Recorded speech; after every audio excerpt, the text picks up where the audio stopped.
Nobody asked for this, but if your friend asked you to remodel his house and he decided to give you his blueprint for the house, this is what I would do. First, we're gonna start to build out our house in CAD.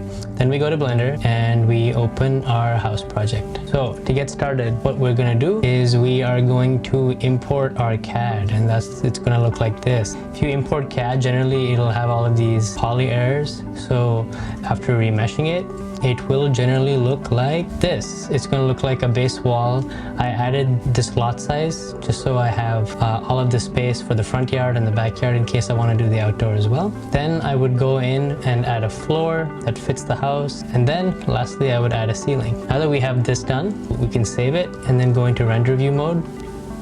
Something is wrong. Oh, I have no light.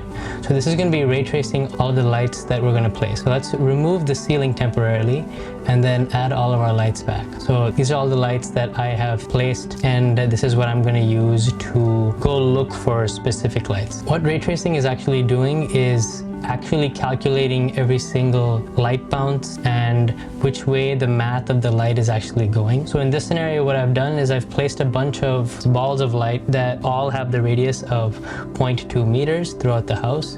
This area light, these two garage sconces. I should probably also add a light in this entryway because everybody wants light on them when they enter. That would make sense.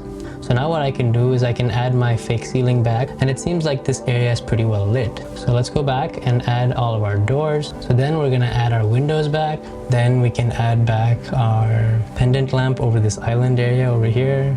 I also created this ring light that's situated over the dining table. That looks good, doesn't it? So this is what the kitchen would look like, the dining area and the kitchen itself.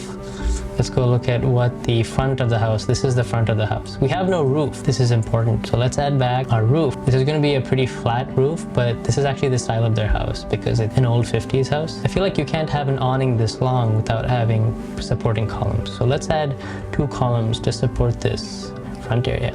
I like that. Okay, it seems like we have everything.